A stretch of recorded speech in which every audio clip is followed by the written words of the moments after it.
ಹಾಗಾದ್ರೆ next week ಆನೆ ಮಾವತನ ಕೇಸಲ್ಲಿ ಬಾಲನ್ ಸರ್ ಅವರು ಮಂಗಳೂರಿಗೆ ಬರ್ತಾ ಇದ್ದಾರೆ. ಇಲ್ಲ, ಬೆಳ್ತಂಗಡಿ. ಮಂಗಳೂರಲ್ಲಿ ಬಂದು ಏನ್ ಮಾಡೋದು? ಬೆಳ್ತಂಗಡಿಗೆ ಬರ್ತಾರೆ, ದಕ್ಷಿಣ ಕನ್ನಡ ಜಿಲ್ಲೆಗೆ. Now you are correct. ಈಗ 3ನೇ ತಾರೀಕು ಹೋಗಿದೆ, 3/2. ಆವತ್ತು ಅವರು ಅದಕ್ಕೆ ಸಿಟ್ಟು ಏನ್ ಹೇಳ್ತಾರ ನೋಡ್ಬೇಕು. ಈಗ ಇಲ್ಲಿ ಸಿಟ್ಟು 74 ಸಾವು ಆಗಿಲ್ಲ ಅಂತ ಹೇಳಕ್ ಬರಲ್ಲ. ನಾವು ಎಲ್ಲಾ ದಾಖಲಾತಿನೂ ಕೊಟ್ಟಿದ್ವಿ. 74 FIR ರಿಜಿಸ್ಟರ್ ಮಾಡ್ಲೇಬೇಕಾಗಿದೆ. 74 ಭಾರತೀಯರು ಸತ್ತಿದ್ದಾರೆ.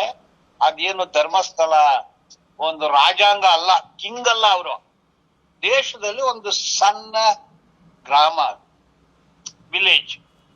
ಸೊ ಇಷ್ಟು ವಿಷಯ. ಈಗ ಅದೇ SIT ಅನ್ನು ಪಾರ್ಟಿ ಮಾಡಿಲ್ಲ, SIT ಅನ್ನು ಪಾರ್ಟಿ ಮಾಡಿದ್ದೀರಿ, ಗೌರ್ಮೆಂಟ್ ಅನ್ನು ಪಾರ್ಟಿ ಮಾಡಿಲ್ಲ ಅಂತೇಳಿ ವಕೀಲರು ಹೇಳ್ತಾರೆ. ಅದು ಎರಡು ಒಂದೇ ಅಲ್ವಾ ಸರ್?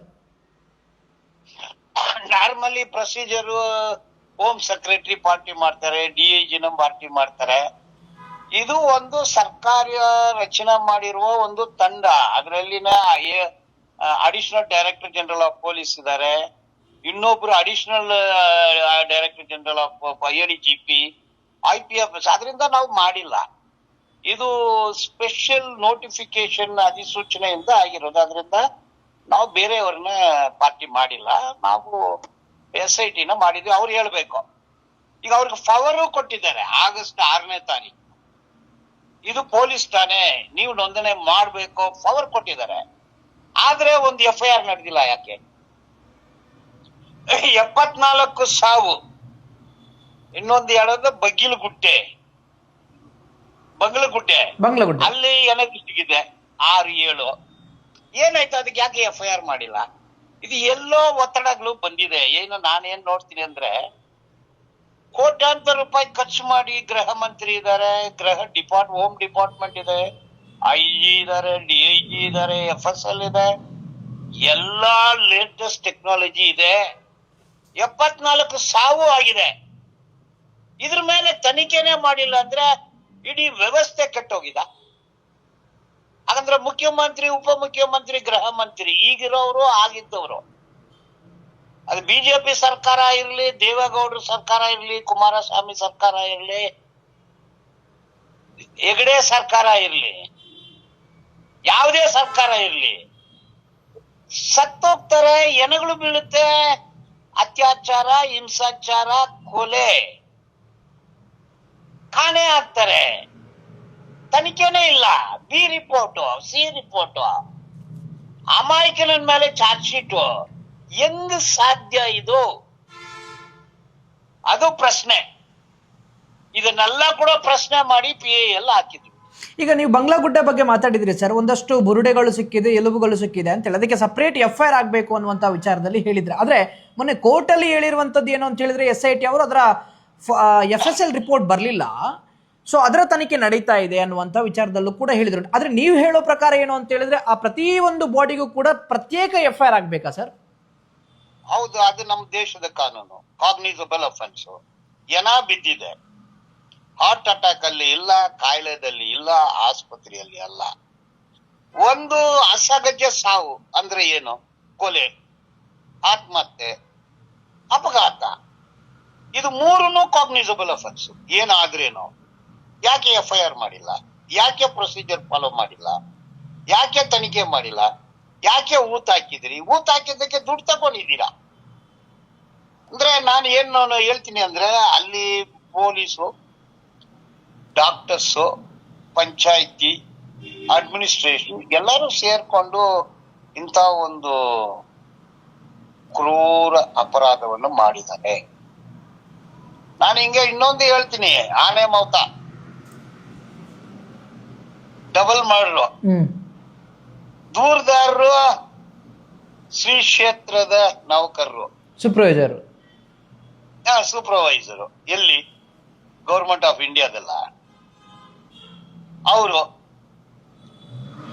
ಈಗ ಅವ್ರು ದೂರದಾರರು, ಅವ್ರು ಹೆಂಗ್ ದೂರದಾರನಾಗ್ತಾನೆ? 10 ಗಂಟೆಗೆ ನಾನು ಹೋದೆ, ಒಂದು ಕಬ್ಬಿಣದ ಪೆಟ್ಟಿಗೆ ಬಿತ್ತು, ಸೀರೆ ಬಿತ್ತು. 10 ಗಂಟೆಗೆ ನೋಡಿ 4:45ಗೆ ಯಾಕೆ FIR ಆಯ್ತು? ಮಧ್ಯದಲ್ಲಿ ಪೊಲೀಸ್ ಬಂದಿಲ್ವಾ? ಅದೇನ್ ಪಕ್ಕದ ಮನೆಯವ್ರು ಕೊಟ್ಟಿಲ್ಲ, ಇವನ್ ಎಲ್ಲೋ ಇರೋನು. ಇದ್ ಎಲ್ಲಾನು ನೋಡಿದ್ರೆ ABCDEF ಎಲ್ಲಾರ ಹೆಸರು ಹೇಳಿ ಒಂದು ಕಂಪ್ಲೇಂಟ್ ಬೀಳುತ್ತೆ ಬೆಳ್ತಂಗಡಿ ಕೋರ್ಟಲ್ಲಿ ಇನ್ನ 10 ದಿವಸದಲ್ಲಿ. It will be a named FIR. ಯಾರ್ದು ಸರ್ ನೇಮ್? ಹೇಳ್ತೀನಿ 10 ದಿವಸದಲ್ಲಿ. ಯಾರ ಇದರಲ್ಲಿ ಕೊಂದವರು ಯಾರು, ನೊಂದವರು ಯಾರು, ಎಲ್ಲಾರ ಹೆಸರು ಬರುತ್ತೆ. ಯಾರ್ಯಾರ ಹೆಸರು ಬರ್ಬೇಕು ಅದೆಲ್ಲ ಬರುತ್ತೆ. ಈಗ ಆನೆ ಮಾವುತನ ಕೇಸಲ್ಲಿ ನೋಡ್ಬೇಕಾದ್ರೆ ಸೌಜನ್ಯ ಕೇಸಲ್ಲಿ ಇದ್ದಂತ ಸಂತೋಷ್ ರಾವನ್ನು ಕೂಡ ಬ್ಲಡ್ ಟೆಸ್ಟ್ಗೆ ಕೋರ್ಟ್ಗೆ ತಂದಿರುವಂತದ್ದು. ಅದೇ ಈಗ ಆನೆ ಮಾವುತನ ಕೇಸಲ್ಲಿ ಯಮುನಾ ಸೆಮಿನಿಯಲ್ ಸ್ಟೇನ್ಸ್ ಇದೆ, ರಕ್ತ ಇತ್ತು. ಫಿಬ್ರಿಕ್ ಯಾರ್ಕೊಂಡೋಗಿದ್ದಾರೆ? ರೇಪ್ ತಾನೆ ಅದು. ವೆಜಿನಲ್ ಸ್ವಾಬ್ ಕಲೆಕ್ಟ್ ಮಾಡಿ. ಯಾಕೆ ರಾಬರಿ ಕೇಸ್ ರಿಜಿಸ್ಟರ್ ಮಾಡಿದ್ದೀರಿ ನೀವು? 376 ರಿಜಿಸ್ಟರ್ ಮಾಡ್ಬೇಕು. ರಾಬರಿ ಕೇಸ್ ಯಾಕೆ ಮಾಡಿದ್ರಿ ಅಂದ್ರೆ ಗ್ಯಾಂಗ್, ಒಂದು ಗುಂಪು ಕೊಲೆಗಳು ಇದು. ಪಿತ್ತೂರಿ, ಷಡ್ಯಂತ್ರ, ಪ್ಲಾನಿಂಗ್ ಮಾಡಿ, intention, preparation, knowledge, execution and killing ಗುಂಪು. ಮತ್ತೆ ರೇಪ್ ಆಗಿದೆ ಸ್ವಾಮಿ. ಪೊಲೀಸರು ಭಾಸ್ಕರ್ ರೈ ರೇಪ್ ಕೇಸ್ಗೆ ಥೆಫ್ಟ್ ಕೇಸ್ ಯಾಕೆ ಹಾಕಿದ್ರಿ ನೀವು? ಅದಕ್ಕೆ ಯಾವುದೋ ಹುಚ್ಚ ಅಮಾಯಕಂದು ಅವನ್ ಬ್ಲಡ್ ಹೆಂಗ್ ಮ್ಯಾಚ್ ಆಗುತ್ತೆ? ಅವಂದು DNA ಪ್ರೊಫೈಲು, ಎಪಿಟೀಲಿಯಲ್ ಸೆಲ್ಲು ಹೆಂಗ್ ಮ್ಯಾಚ್ ಆಗುತ್ತೆ? ಇದು ಎಲ್ಲಾನು ಪ್ರೀ ಪ್ಲಾನ್ಡ್ ಅಂತೀನಿ ನಾನು. ಬಟ್ಟೆ ಕೊಟ್ಟಿದ್ದಾರೆ ಸರ್, ಬ್ಲಡ್ ಇರುವಂತ ಬಟ್ಟೆ ಕೊಟ್ಟಿದ್ದಾರೆ ಸಂತೋಷ್ ರಾವ್ ಇದ್ದು ಅಂತ ಹೇಳಿ. ಅದು ಮ್ಯಾಚ್ ಇಲ್ಲ ಅಂತ DNA ಒಪಿನಿಯನ್ ಬಂದಿದ್ದಲ್ಲ. ಹಾಗಾದ್ರೆ ಅದು ಯಾರ್ದಾಗಿರ್ಬೋದು ಅಂತ ಹೇಳಿ, ಅದರ ಗುಟ್ಟೇನು ಅಂತೇಳಿ. ಆ ಬ್ಲಡ್ ಇರುವಂತ ಯಾರ್ದಾಗಿ ಇರ್ಬೇಕನ್ನೋದಿರ ಎಂದು ಹೇಳ್ತೀರೋ ಅವ್ರದ್ದೇ ಇರುತ್ತೆ. ಯಾರ್ದು ಇರ್ಬೇಕಂದ್ ನೀವ್ ಹೇಳ್ತಿರೋ ಅವ್ರದ್ದೇ ಇರುತ್ತೆ. ಬಟ್ ಅವ್ರನ್ನ ಕರ್ದೇ ಇಲ್ವಲ್ಲ. ಅದೇ ಸಂತೋಷ್ ರಾವನ್ನು 9 ತಾರೀಕಿಗೆ ಬಂದಿದ್ದಾನೆ ಅಂತೇಳಿ ಹೇಳ್ತಾರೆ ಸೌಜನ್ಯ ಪ್ರಕರಣದಲ್ಲಿ. ಇಲ್ಲಿ ಅವನು ಅದ್ನಿ ಬಿಡಿ, ಇದು 21ನೇ ತಾರೀಕು, 1 ತಿಂಗಳ ಮುಂಚೆ 21ಕ್ಕೆ ಬಂದಿದ್ದಾನೆ ಅಂತೇಳಿ ಹೇಳ್ತಾರಲ್ವಾ ಇವರು? ಹೌದು. ಈಗ ಮುಚ್ಚೋದಕ್ಕೆ ಯಾವನೋ ಒಬ್ಬ ಅಮಾಯಕನ್ನ ಹಿಡಿದ್ರು, ಅದು ಮ್ಯಾಚ್ ಆಗಿಲ್ಲ, ರಿಪೋರ್ಟ್ ಹಾಕಿದ್ರು. 2015 ಅಮಾಯಕರು, ಬಡವರು ಎಲ್ಲಿದೆ ದುಡ್ಡು? ದೊಡ್ಡ ದೊಡ್ಡ ಲಾಯರ್ಗಳನ್ನ ಹಿಡಿದು ಕೇಸ್ ಹಾಕ್ಲು.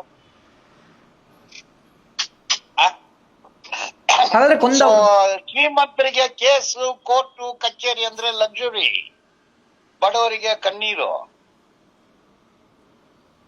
ಯಾರ್ ಲಾಯರ್ನ ಹಿಡಿತಾರೆ, ಯಾರ್ ಕೇಸ್ ಹಾಕ್ತಾರೆ?